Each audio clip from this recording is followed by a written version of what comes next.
धन्यवाद, नमस्कार। अब हजुरको परिचय त मैले राखिसकेँ, तर मैले सुनेअनुसार हजुरलाई चाहिँ कतिपय मानिसहरूले हरिशरणम भनेर चिन्छन्, त्यो सुन्छन् हजुरको भोइस होइन रेडियोमा? हो, पक्कै हो। किन भन्नु होला भनेदेखि मैले कार्यक्रम सुरु गरेदेखि नै त्यो एउटा थेब हो, मेरो बच्चादेखिको थेब हो कि मलाई कसैले केही भन्यो भने नि हरिशरणम भन्थे। आज पनि सुन्ने हामी, हजुरले रेडियोमा भनेर जसरी भनिदिनुहोस् न। ठिक छ। अनि हरिशरणम भन्थेँ। अनि 2023 साल मङ्सिर 25 गते तिर म कृषि रेडियोमा प्रवेश गरेँ। अनि त्यतिखेरदेखि नै अहिले हालसम्म चाहिँ त्यो जेठे बुढी नै कार्यक्रममा, अस्ति प्रदेश नम्बर 5 मा सर्वे गर्दाखेरि 4वटा क्षेत्रमा बुढी कार्यक्रम नै आएछ कि, अरू त गर्नु बाँकी नै छ होला होइन। अनि त्यो भएको भएर फेरि मैले त्यही काम गर्ने अवसर पाएको हुँ कि जस्तो मलाई महसुस भइरहेछ है। अनि त्यही कार्यक्रमबाटै नै मैले हरिशरणम भनेर बोल्दाखेरि अनि अब जनमानस, मेरो प्रिय श्रोताहरूमा चाहिँ नि त्यो उहाँहरूको मनमा छाप परिसकेको छ। अनि कता कता आजभोलि बाहिर कसैले देख्यो भने नि हरिशरणम मामा टाढै भन्छन्। त्यही त, हामी पनि बच्चै थियौँ, बच्चामा अब रेडियोहरू सुन्दाखेरि हरिशरणम कसले कसले भन्यो भन्दा भने जस्तो लाग्थ्यो कि हामीले त चिनेको थिएनौँ। तर आज यहाँ इमाडोरमा हजुरलाई भेट्न पाएँ, चिन्न पाएँ, खुसी लागिरहेको पनि छ होइन। त्यो एकचोटि सुनाइदिनुहोस् न। होइन, त्यो पनि यस्तो भयो, यो आरजे सिंह त मेरो भाइ हो होइन। हामी धेरै पहिलाको मेरो प्रिय पात्र, उहाँ रेडियो कलाकार पनि हुनुहुन्थ्यो पहिला। अनि उहाँले दिदी आउनुहोस् न एकचोटि यहाँ हाम्रो पनि यसो स्टुडियोहरू छ हेरिदिनुहोस् न भनेर निम्तो बोलाएको थियो। र अनि साथै के रहेछ नि, उहाँले एउटा सिरियल फिल्म बनाउँदै हुँदो रहेछ। अनि त्यसमा पनि दिदीलाई त अब समावेश नगरिकन सुखै पाइएन भन्नुभयो। अनि त्यही भएर म यहाँ आएको हुँ। अनि अब अहिले एकछिनपछि कथा सुन्छु। अब कस्तो छ, अब रेडियोमा वा टिभीमा बोल्छु भन्दैमा रहर मात्रै गर्नु हुँदैन, आफूलाई फिट हुने रोल छ कि छैन, आफूले सक्छु कि सक्दिनँ, मैले राम्रोसँग बुझ्छु कि बुझ्दिनँ, त्यो सबै नबुझिकन त म काहीँ पनि यसरी बोल्दिनँ। अलिकति मलाई होइन, हामीलाई, हाम्रो दर्शकहरूलाई यो रेडियोमा प्रोग्राम चलाउँदाको सङ्घर्षहरू अलिकति सुनाइदिन्छु न, कस्तो गाह्रो हुँदो रहेछ कि? सङ्घर्ष त न भाइ यस्तो गाह्रो छ। एक त म महिला मान्छे है, आजकल त बुढी भइसक्यो होला, महिला मान्छे होइन। पहिला भने नि 22 सालतिर नै मैले मिडियामा लाग्ने बित्तिकै कस्तो गाह्रो भयो भने एकचोटि हाम्रो रेडियो कृषि कार्यक्रम म महिनाको 18वटा प्रोग्राममा आफै लेख्थेँ र आफै चलाउँथेँ, आफै रेकर्ड गर्थेँ। त्यतिखेर चाहिँ कर्मचारी कम थियो होइन। अनि गर्थेँ भित्र स्टुडियोभित्र आफू बोल्ने, बाहिर टेप राख्ने, अनि पछि कट गरेर मिलाउँथेँ। त्यो ठुलो स्पुल हुन्थ्यो, सजिलो थियो। अनि त्यतिखेर गर्दाखेरि यो विविध कार्यक्रम, हामीका 7वटा फर्मेट छ कार्यक्रमको, दैनिक हुन्छ अहिले पनि। अनि त्यसमध्ये बुढी कार्यक्रम पनि एउटा अलग भएको हुनाले अनि यसमै चाहिँ नि मैले यो हरिशरणम भनेर राख्ने गरेको। र अर्को मङ्गलबारको एउटा छलफल थियो। अनि त्यसमा पनि एउटा के थियो भन्नु होला भने, ए भुन्डीगामा भात पाक्यो भनेर एउटाले भन्नुहुन्थ्यो। त्यो त विडम्बना नाटक त हो। अनि पाक्यो भनेर भने, अनि मैले पाकेको छैन भनेर भने, अनि मलाई अनि के यस्तै अलिक भन्नुभयो, राम्रै भन्नुभएको थियो। यो कुरा चाहिँ नि यतिकै भइहाल्यो। अनि 6 महिनापछि कस्तो भयो भने अनि के अरे, बुढियामे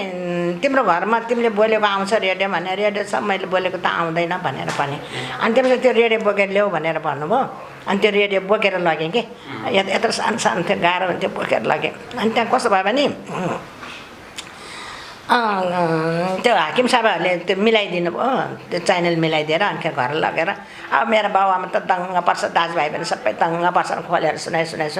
के थियो भने, ए भुन्डीगामा भात पाकेनस् यस बेला भइसक्यो भनेको थियो। उनीहरूले सुन त बडो ध्यान दिएर सुने है। ए त्यो बन्द सिधेपछि त ल घरबाट जा, तैँले त बिहा गरिछस्, रेडियोले भनेको झुट हुँदैन, रेडियो त सही हो, विश्वमा राम्रो हो, ल जाग कि जा भन्न थालिहालेँ। अनि त्यति मात्रै होइन, त्यतिखेर बढेको चेलीहरू बाबुआमासँग बस्दा बा जन्मेको घरमा बस्दाखेरि अलि निको पनि मान्दा रहेछन्। कति वर्ष जति भयो ठ्याक्क हजुरले रेडियो यात्रामा लाग्नु भएको? होइन 55 वर्ष। 55 वर्ष? त्यति सानै थिएँ, 55 वर्षमा अहिले रनिङ भइरहेको छ। भनेपछि 55 वर्षसम्मको सङ्घर्ष त हामीले अहिले यो समयमा कहाँ सुनेर साथै? होइन त्यसो पनि अब मैले घमण्ड गरेर त होइन, यसो बुझेपछि विश्वमा कहीँ पनि यति लामो प्रोग्राम एउटै फर्मेटमा चलेको त सायद एक कृषि कार्यक्रम नै हो कि जस्तो। अनि हजुरले रेडियोमा प्रोग्रामहरू चलाउँदा घर परिवारबाट के प्रतिक्रिया आउँछ त? यही मैले भनिहालेँ नि, मलाई घृणा गरेँ, निकालिदिएँ। घृणा गर्नुभयो धेरै? निकालिदिएँ। निकालेर मैले भने 50औं ठाउँमा मैले कोठा लिएर बस्नु पर्यो कहीँ घरदैन खराब कहीँ आफै खराब भएर बस्यो हजुर हजुर त्यो त अब बुझ्नु भएन चाहिँ होला हजुरको परिवारले होइन अब हामीलाई त हाम्रो त रेडियोमा आइदियो भने त गाउँभरिकोले सुन्न खोज्छ त हाम्रो त भोइसहरू अनि यस्तो भयो पनि हुन्छ अनि त्यो बेला र अहिलेको समय धेरै परिवर्तन भयो होइन सायद मेरो बाबा आमाले भइदिएको भए धेरै खुसी हुनुहुन्थ्यो होला किनभने मेरो श्रोता त्यसै हुनुहुन्छ दर्शकहरू हुनुहुन्छ मलाई कति माया गर्नुहुन्छ नि त बाबा आमा दुवैजना हुनुहुन्न धेरै 50औं वर्ष भइसक्यो अनि हजुरलाई त हामीले अब रेडियोमा मात्र होइन अलिकता फिल्मतिरको कुरा पनि गरौँ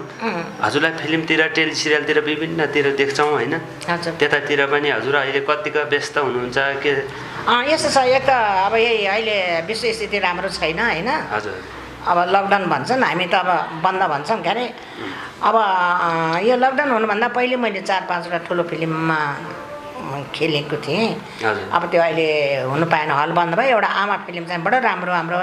दिपेन्द्र के खनालजीको लेख हो डाइरेक्सन सबै उहाँ नै हुनुहुन्छ बडो राम्रो थियो त्यसको मैले इम्प्याक्ट पनि एकदम राम्रो पाएँ मलाई बेस्ट एक्टर भनेर पनि 2-3टा पत्रिकाले लेखेको थियो भूमिका त थोरै थियो राम्रो थिएन र पनि के भयो भने अब अभिनय मिल्दोजुल्दो भयो होला राम्रो लाग्यो होला अनि त्यसले मात्र अब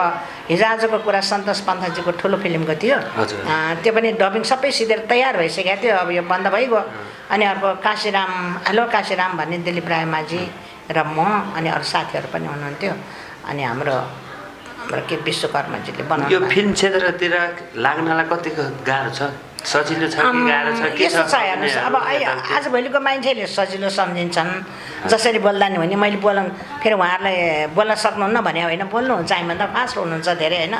तर गाह्रो छ किनभने बोल्छु भनेर रहर गर्नु मात्र मैले अघि नै भने नि सबै थोक मिल्न परेन म सक्छु कि सक्दिनँ होइन मलाई यो फिट छ कि छैन श्रोता दर्शकको लागि यो चाहिने कथा मिल्छ मिल्दैन त्यो सबै विचार गर्नुपर्छ अनि त्यो विचार गरेर अब आफ्नो भूमिका निभाउन सक्ने रहेछ भने अनि उहाँहरूले खेल्नुभयो भने सफल पनि हुन्छ सबभन्दा कुरो के भने सङ्घर्ष भनेको एउटा जिन्दगी पनि हो मृत्यु पनि सबै हो सत्य पनि हो होइन त्यो सङ्घर्ष हुनु पर्यो अनिखेरि डिसिप्लिन हुनु पर्यो कथा बुझ्नु पर्यो त्यो सबै मिलेर गऱ्यो भने त सकिहाल्छ त्यो रेडियोमा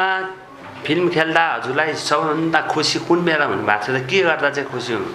हुनुहुन्थ्यो अब फिल्ममा त सबैले राम्रो भन्छन् खुसी हुने भइहालेँ र पनि म चाहिँ कस्तो भने मेरो भूमिकामा मैले राम्रोसँग गरेँ भनेर मलाई अहिलेसम्म नै लाग्दैन क्या म सिधै बुझेको छैन मैले भने जस्तो भूमिकै पाएको छैन जस्तो लाग्छ अहिले हामी त अलिकति पुरानो मान्छे पुरानै कथा खोज्छौँ त्यसलाई अलिकति मोटिफाई गरेर राम्रो बनाउनु पनि सकिन्छ नि नेगेटिभ मात्रै लेख्छन् होइन त्यस्तो होइन त्यसलाई सुधारेको पनि लेख्नुपर्छ त्यस्तो पायो भने खेल्छु जस्तो लाग्छ अब रेडियोमा त अब पहिला पनि बुढियामा अहिले पनि बुढियामा अनि यो फिल्म रेडियो बाहेक हजुरको अरू कार्यहरू नि त होला नि त केमा आबद्ध हुन्छ केही अनि त्यो त यस्तो छ बाबु कस्तो छ भनेदेखि नि अब मलाई सिधै बस्न मन खाली भनेको मलाई एकछिन पनि बस्न मन लाग्दैन मेरो घरसम्म कसैसँग मेरो कुरा मिल्दैन म कराइरहन्छ मलाई कराउँछ भन्छन् क्या किनभने जो आफू काम गरिरहन्छ नि अरू बसेको मन पराउँदैन यो सबैमा हुन्छ यस्तो ममा मात्रै होइन होइन अनि अब म त कस्तो भने अब दिनचर्या तपाईँले सोध्ने कस्तो म बिहान 4 बजे उठ्नै पर्छ मलाई 5-10 मिनट आधा घन्टा मलाई योगा गर्नै पर्छ अनि त्यसपछि उठ्छु उठेर यसो सफा सुग्घर गर्छु अनि आफू सफा हुन्छु अनि 1 घन्टा पूजा गर्छु पाठ पूजा गरेर अनि तल आउँछु अनि 1 गिलास कालो चिया बनाएर राख्छु अनि त्यो चिया अगाडि राखेर म दिनभरिको सेड्युलमा गर्छु क्या त्यो सेड्युलमा बनाउँछु आज म गर्छु यस गर्छु त्यस गर्छु जान्छु भन्छु अनि त्यो सेड्युल अनुसार म चल्छु र अब अहिले साँच्चै भन्यो भने फुर्सदमा त म यो पशुपति सङ्गीत कला प्रतिष्ठान तपाईँहरू सबैले सुन्नुभएको छ होइन त्यहाँको अब त्यसको अब अलिकति जिम्मेवार व्यक्ति छु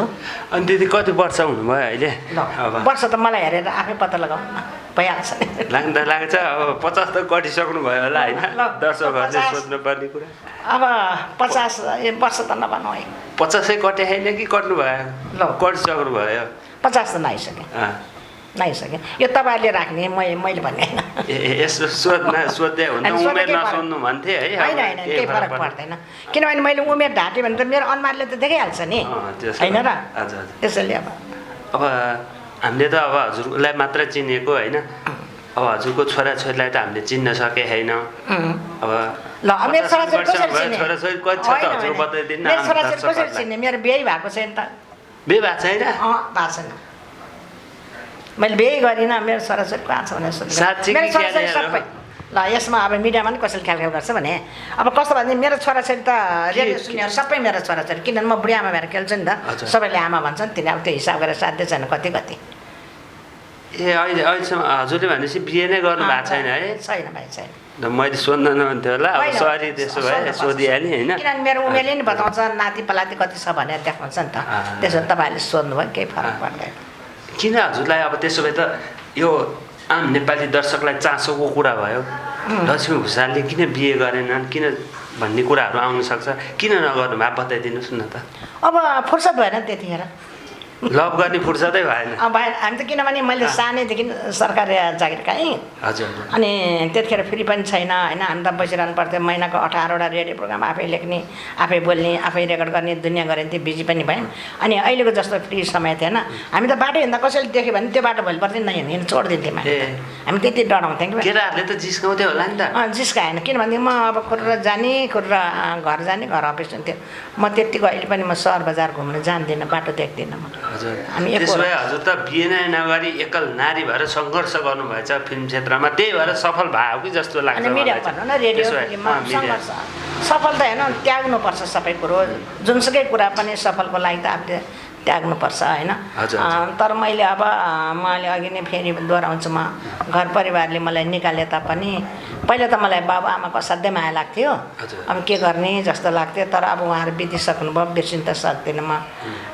तैपनि अब अलिकति मनमा दुःख त लाग्छ र पनि अब छोराछोरी बिहा हुन्थ्यो होला यो भने त्यो सम्झिनु भन्दा नि मैले श्रोता दर्शक एकदम धेरै कमाइसकेँ हजुरको कार्यलाई कहिले बुझ्नु भएन बाबा आमाले मरेर गए जान्दासम्म कहिले छोरी दाइले राम्रो गरिस् रेडियोमा आए यताउति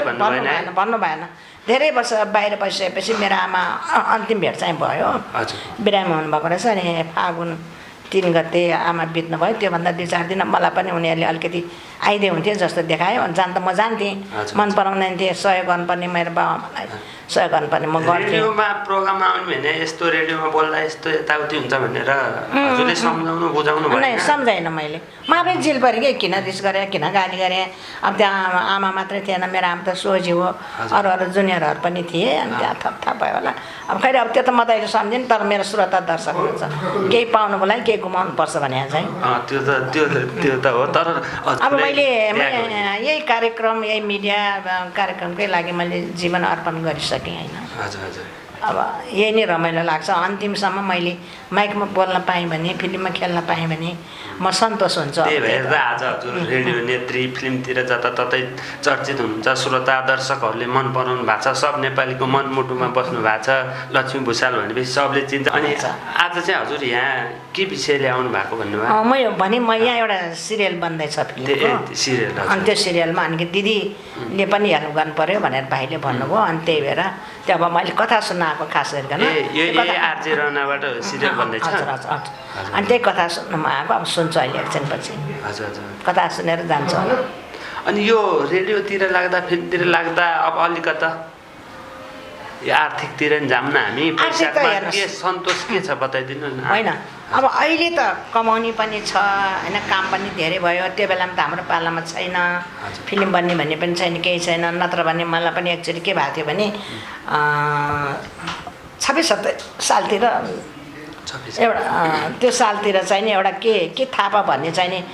इन्डियन फिल्म प्रोडक्सनमा काम गर्नु हुँदो रहेछ क्या काम गर्नु हुँदो रहेछ अनिखेरि उहाँहरू अनि हाम्रो हाकिमहरू सबै बसेर के भन्यो भने यो नानीको स्वर पनि राम्रो मान्छे पनि ठिक छ प्रष्ट बोल्ने फिल्ममा राखौँ भनेर सोधेको थियो अनि त्यतिखेर म सायद यति नराम्रो पनि थिइनँ होला अब त बुढेसकाल हुँदै गयो गाला चौरी पर्दै जान्छ होइन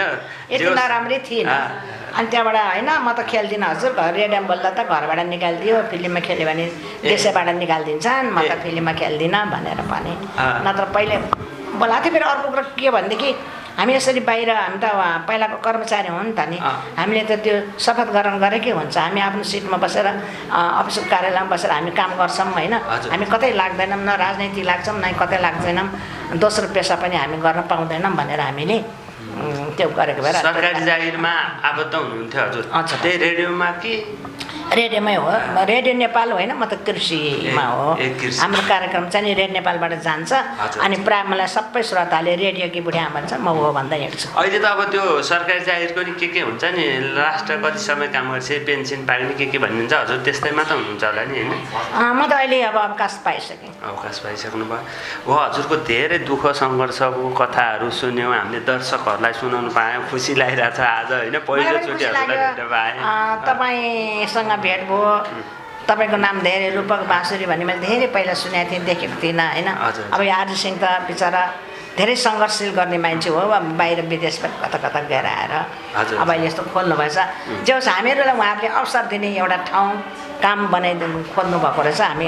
उहाँलाई पनि म धेरै विशेष धन्यवाद दिन्छु। उहाँले गर्दाखेरि आज हामी सबै भाइ बहिनीहरू क्यामेराम्यानहरू बहिनीहरू सबै भेट भयो नि होइन। अब हामी अन्त्यमा छौँ। अब हाम्रो आम नेपाली दर्शकहरूलाई मैले सोध्न बिर्सेको हजुरलाई भन्न मन लागेको केही कुराहरू भए बताइदिनु होइन त्यसो गर्ने।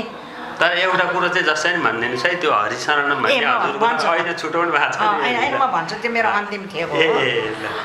कस्तो भने अब यो आरजे सिंहले के भन्नुभयो नि यसो केही आरजे रना इन्टरटेनमेन्ट प्रोग्राम स्टुडियो हो होइन। त्यसमा अब सबैजना आउनुहोस् कलाकारहरू आउनुहोस् कार्यक्रम यहाँ सुटिङ गर्न आउनुहोस् राम्रो छ सजिलो छ एकान्त छ कुनै डिस्टर्ब छैन। सबै कलाकारहरू डाइरेक्टरहरू फिल्म डाइरेक्टर बनाउनेलाई म स्वागत गरिदिन्छु होइन। आउनुहोस् म पनि आएँ होइन। अब यहीँ भेटघाट गरौँ यो कार्यक्रम राम्रो छ